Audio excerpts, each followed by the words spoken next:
Halo teman-teman, perkenalkan nama saya Rino Rinaldo. Nama saya Nusa Umpu Hidayat.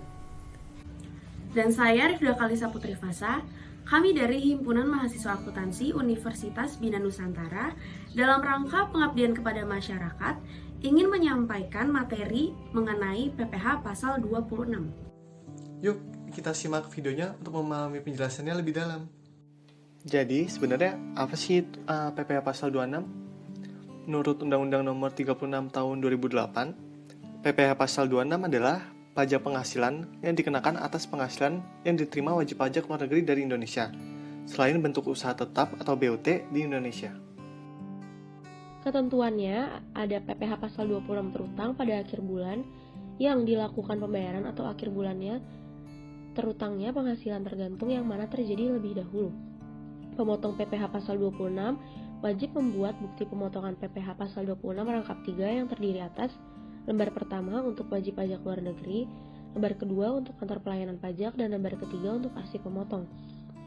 PPh pasal 26 wajib disetorkan ke bank persepsi atau kantor pos dengan menggunakan surat setoran pajak atau SSP paling lambat tanggal 10 bulan takwim berikutnya setelah bulan saat terutangnya pajak.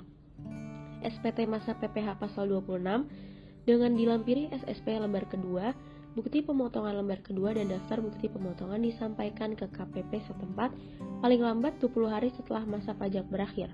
Contohnya, pemotongan PPh pasal 26 dilakukan tanggal 24 Mei 2009, penyetoran paling lambat tanggal 10 Juni 2009 dan dilaporkan ke kantor pelayanan pajak paling lambat tanggal 20 Juni tahun 2009. Dalam hal jatuh tempo penyetoran atau batas akhir pelaporan PPh pasal 26 ini bertepatan dengan hari libur, termasuk hari Sabtu atau hari libur nasional, penyetoran dapat dilakukan pada hari kerja berikutnya, pelaporan pada hari kerja sebelum hari libur.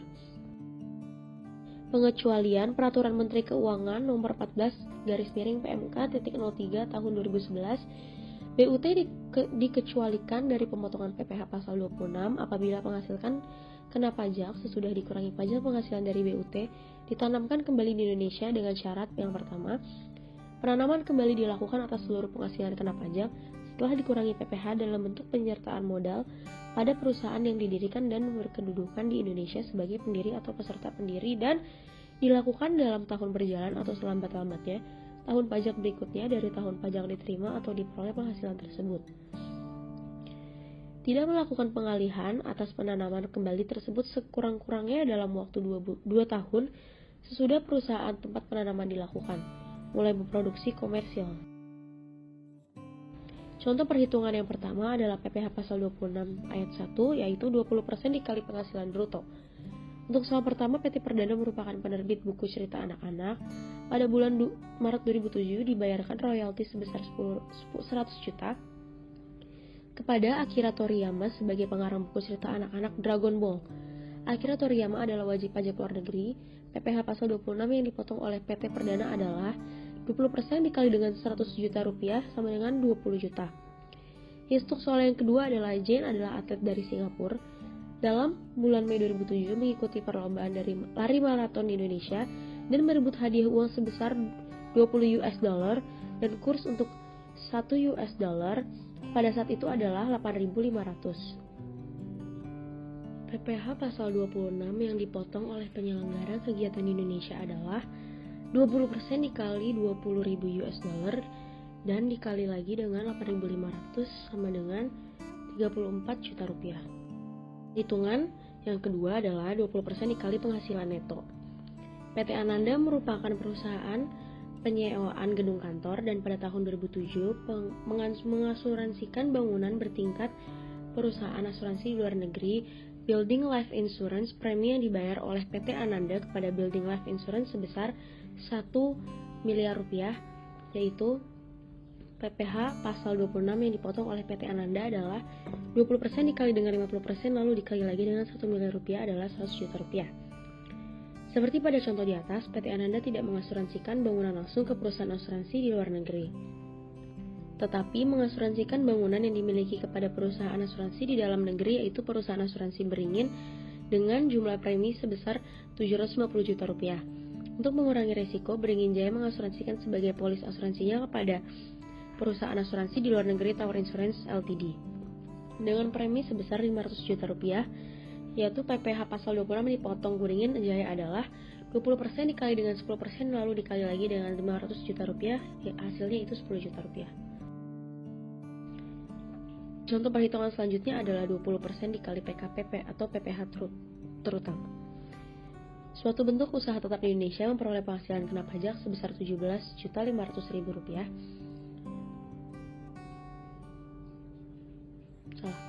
17.500.000 juta rupiah. Pasal 26 dihitung sebagai berikut penghasilan kena pajak. Penghasilan kena pajak adalah PPh terutang dikali dengan 17.500.000 juta rupiah dikali lagi dengan 4.375 juta rupiah. Penghasilan setelah dikurangi pajak adalah 13.125 juta rupiah. PPh pasal 26 yang terutang adalah 20% dikali dengan 13.125 juta rupiah. Lalu hasilnya adalah 2.625 juta rupiah. Jika penghasilan setelah dikurangi pajak tersebut ditanamkan kembali ke Indonesia atas penghasilan sebesar 13.125 juta rupiah, tidak dipotong oleh PPh pasal 26.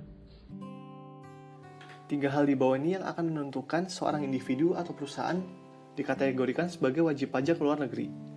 Yang pertama, jika seorang individu yang tidak bertempat tinggal di Indonesia, individu yang tinggal di Indonesia tidak lebih dari 183 hari dalam setahun atau 12 bulan, dan perusahaan yang tidak didirikan atau berada di Indonesia yang mengoperasikan usahanya melalui bentuk usaha tetap di Indonesia. Kedua, jika seorang individu yang tidak bertempat tinggal di Indonesia, individu yang tinggal di Indonesia tidak lebih dari 183 hari dalam setahun atau 12 bulan, dan perusahaan yang tidak didirikan atau berada di Indonesia yang dapat menerima atau memperoleh penghasilan dari Indonesia tidak melalui menjalankan usaha tapi melalui suatu bentuk usaha tetap di Indonesia. Lalu yang terakhir, semua badan usaha yang melakukan transaksi pembayaran seperti gaji, bunga, dividen, royalti, dan sejenisnya kepada wajib pajak luar negeri akan diwajibkan untuk memotong pajak penghasilan pasal 26 atas transaksi tersebut. Jadi, seberapa besar pajak PPh 26 yang harus kita bayar sih? Adapun tarif 20% final atas jumlah bruto yang dikenakan atas dividen, bunga termasuk premium, diskonto, insentif yang terkait dengan jaminan pembayaran pinjaman, royalti, sewa, dan pendapatan lain yang terkait dengan penggunaan aset, insentif yang diberikan dengan jasa, pekerjaan, dan kegiatan, hadiah dan penghargaan, pensiun dan pembayaran berkala, premi swap dan transaksi lindung lainnya, dan perolehan keuntungan dari penghapusan utang. Adapun tarif 20% final dari laba bersih yang diharapkan dari pendapatan dari penjualan aset di Indonesia, premi asuransi, premi reasuransi yang dibayarkan langsung maupun melalui pialang kepada perusahaan asuransi di luar negeri. Pada kali ini, saya akan membahas mengenai penyetoran dan pelaporan PPh pasal 26. Penghasilan yang terutang PPh pasal 26 antara lain: A. Penghasilan yang bersumber dari modal dalam bentuk dividen, bunga termasuk premium, diskonto, premi, swap, imbalan sehubungan dengan jaminan pengembalian utang, seperti royalti, sewa, dan penghasilan lain sehubungan dengan penggunaan harta, penghasilan sehubungan dengan jasa, pekerjaan, dan kegiatan, hadiah dan penghargaan dengan nama dan dalam bentuk apapun, pensiun, dan pembayaran berkala lainnya. Lalu ada juga penghasilan dari penjualan harta di Indonesia. Selanjutnya adalah premi asuransi dan reasuransi yang dibayarkan kepada perusahaan asuransi luar negeri. Ketentuan dalam penyetoran dan pelaporan PPh pasal 26 antara lain: yang pertama, PPh pasal 26 yang telah dipotong harus disetorkan selambat-lambatnya tanggal 10 bulan takwim berikutnya setelah bulan saat terutangnya pajak. Yang kedua adalah pemotong PPh pasal 26 diwajibkan untuk menyampaikan surat pemberitahuan masa selambat-lambatnya 20 hari setelah masa pajak berakhir. Dan yang ketiga, memotong PPh pasal 26 harus memberikan tanda bukti pemotongan PPh pasal 26 kepada orang pribadi atau badan yang dibebani membayar pajak penghasilan yang dipotong. Pemotongan PPh pasal 26 atau penghasilan berupa PKP sesudah dikurangi pajak dari semua bentuk usaha tetap di Indonesia, terutang dan harus dibayar lunas selambat-lambatnya tanggal 25 bulan ketiga setelah tahun pajak atau bagian tahun pajak berakhir, sebelum SPT disampaikan.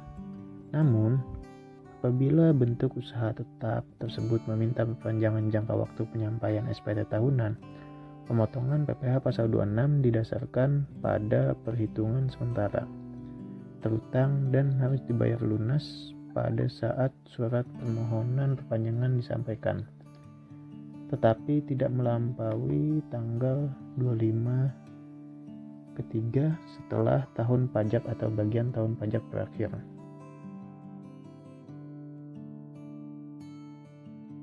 Selanjutnya ada pertanyaan. Pertanyaan pertama, yang termasuk objek PPh pasal 26 adalah sebagai berikut kecuali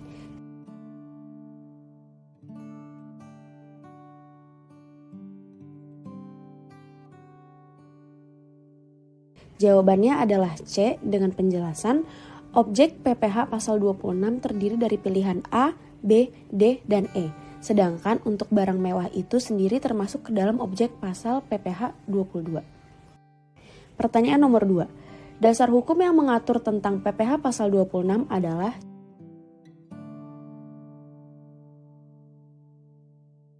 Jawabannya adalah E, Undang-Undang Nomor 36 Tahun 2008. Dengan penjelasan, Undang-Undang Nomor 36 Tahun 2008 itu mengatur tentang pemotongan atas penghasilan yang bersumber dari Indonesia yang diterima atau diperoleh wajib pajak luar negeri selain bentuk usaha tetap. Nomor 3. Berapa lama PPh pasal 26 yang telah dipotong harus dibayar atau disetor oleh wajib pajak itu sendiri? Jawaban yang benar adalah E. Wajib pajak harus membayar atau menyetor pajak penghasilan pasal 26 yang telah dipotong tersebut paling lambat tanggal 10 bulan takwim berikutnya. Nomor 4. Suatu bentuk usaha tetap di Indonesia memperoleh PKP sebesar 50 juta rupiah. Berapakah besar PPh terutangnya? Diketahui penghasilan bruto melebihi 50 juta rupiah.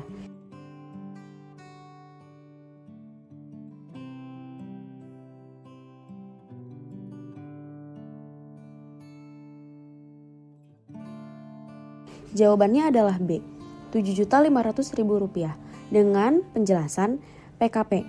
PPh terutangnya 25% dikali 50 juta. Penghasilan kena pajaknya PPh pasal 26 yang terutang yaitu 20% dikali Rp37.500.000. Dari manakah Rp37.500.000 tersebut?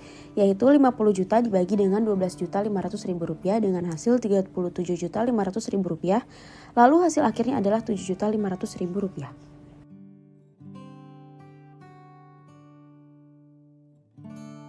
Semoga video ini dapat membantu kalian untuk lebih memahami mengenai PPh pasal 26.